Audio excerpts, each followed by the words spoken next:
Praise the Lord. നമുക്കെല്ലാവർക്കും സക്കായിയെ കുറിച്ച് അറിയാം അല്ലേ? സക്കായി ആരായിരുന്നു?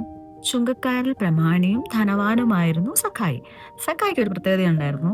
എന്താ? നീളം കുറുകിയവനായിരുന്നു. അതായത് കുഞ്ഞൊരു മനുഷ്യനായിരുന്നു സക്കായി.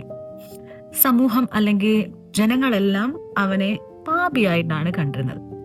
സക്കായിയുടെ ഉള്ളിൽ യേശുവിനെ കാണാനുള്ള ആഗ്രഹം സക്കായിയുടെ ഉള്ളിലുണ്ടായിട്ട് സക്കായി എന്ത് ചെയ്തു? നീളം കുറഞ്ഞ സക്കായി അത്തിമരത്തിന്റെ മുകളിൽ കയറി. അവിടെ ഒരു സ്ട്രഗിൾ ഉണ്ടല്ലേ? യേശുവിനെ കാണാൻ വേണ്ടിയിട്ട് നീളം കുറഞ്ഞവനായ സക്കായിക്ക് ഒരു സ്ട്രഗിൾ ഉണ്ടായി.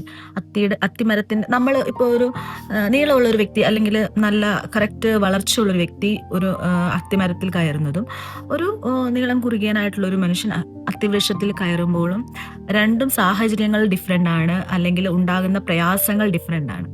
എന്നാൽ അവന്റെ ഉള്ളിൽ യേശുവിനെ കാണണമെന്നുള്ള ആഗ്രഹമുള്ളത് കൊണ്ട് ആ പ്രതിസന്ധി അല്ലെങ്കിൽ അതെനിക്ക് പറ്റില്ല എന്നല്ല ചിന്തിച്ചത്. യേശുവിനെ കാണാനുള്ള ആഗ്രഹം കൊണ്ട് ആ അത്തിവൃക്ഷത്തിന്റെ മുകളിൽ സക്കായി കയറി. ചിലപ്പം ശരീരത്തിൽ സ്ക്രാച്ചസ് ഒക്കെ ഉണ്ടായിട്ടുണ്ടായിരിക്കാം, വേദന ഉണ്ടായിട്ടുണ്ടായിരിക്കും. ചിലപ്പോൾ ആദ്യം കയറിയപ്പോൾ പരാജയപ്പെട്ടിട്ടുണ്ടായിരിക്കാം, രണ്ടാമത് കയറിയപ്പോൾ പരാജയപ്പെട്ടിട്ടുണ്ടായിരിക്കാം. ചിലപ്പം എന്തെങ്കിലും കയറാൻ വേണ്ടിയിട്ട് കല്ലൊക്കെ എടുത്ത് വെച്ചിട്ടായിരിക്കും കയറിയിരിക്കുക. പല പല സാധ്യതകൾ അവിടെ ഉണ്ട് അല്ലേ? എന്നാൽ ഇമ്പോർട്ടൻ്റ് എന്ന് പറയുന്നത് അവന്റെ മനസ്സിൽ ആഗ്രഹം ഉണ്ടായിരുന്നു യേശുവിനെ കാണണം എന്ന്. സമൂഹം മൊത്തം പാപിയായി ചിത്രീകരിച്ച ഒരു വ്യക്തിയുടെ ഉള്ളിൽ യേശുവിനെ കാണണം എന്ന് ആഗ്രഹം വന്നപ്പോൾ യേശു അതിലും വഴി കടന്നുപോയി അത്തിവൃക്ഷത്തിന്റെ ചുവട്ടിലെത്തിയപ്പോൾ മറ്റുള്ളവരെ അല്ല അന്വേഷിച്ചത്, തന്നെ കാണുവാൻ ആഗ്രഹമുള്ള സക്കായിയെ ദൈവം അന്വേഷിച്ചു. നമുക്ക് വേദഭാഗം ഒന്ന് വായിക്കാം. ലൂക്കോസിന്റെ സുവിശേഷം 19-ാം അധ്യായം 5-ാം വാക്യം. യേശു ആ സ്ഥലത്ത് എത്തിയപ്പോൾ മേലോട്ട് നോക്കി, സക്കായിയെ, വേഗം ഇറങ്ങി വാ, ഞാൻ ഇന്ന് നിന്റെ വീട്ടിൽ പാർക്കേണ്ടതാകുന്നു എന്ന് അവനോട് പറഞ്ഞു.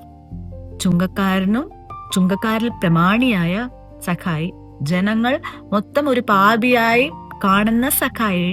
എന്നാൽ സക്കായിയുടെ ഉള്ളിൽ യേശുവിനെ കാണണമെന്ന് ആഗ്രഹമുണ്ടായപ്പോൾ അവൻ ഇരുന്ന അത്തിവൃക്ഷത്തിന്റെ ചുവട്ടിൽ വന്നപ്പോൾ യേശു നിന്നു, അവനെ വിളിച്ചു, അവന്റെ വീട്ടിൽ പാർത്തു.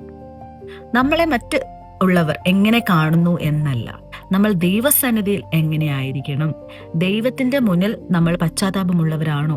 താഴോട്ട് നമ്മൾ വായിച്ചു വരുമ്പോൾ 10-ാം വാക്യത്തിൽ നാം ഇങ്ങനെ കാണുന്നു, കാണാതെ പോയതിനെ തിരിഞ്ഞു രക്ഷിപ്പാനല്ലോ മനുഷ്യപുത്രൻ വന്നത്. അപ്പം നമ്മുടെ ഉള്ളിൽ യേശുവിനെ കാണണം എന്ന ആഗ്രഹമുണ്ടെങ്കിൽ യേശു നിങ്ങൾക്ക് വേണ്ടി നിൽക്കും, നിങ്ങളുടെ കൂടെ പാർക്കും. മറ്റുള്ളവർ നിങ്ങനെ എത്ര പാപിയായിട്ട് ചിത്രീകരിച്ചാലും യേശു നിങ്ങളെ എങ്ങനെ കാണുന്നു എന്നതിലാണ് ഇമ്പോർട്ടന്റ്. ദൈവം നമ്മളെല്ലാവരെയും സ്നേഹിക്കുന്നു. God bless you.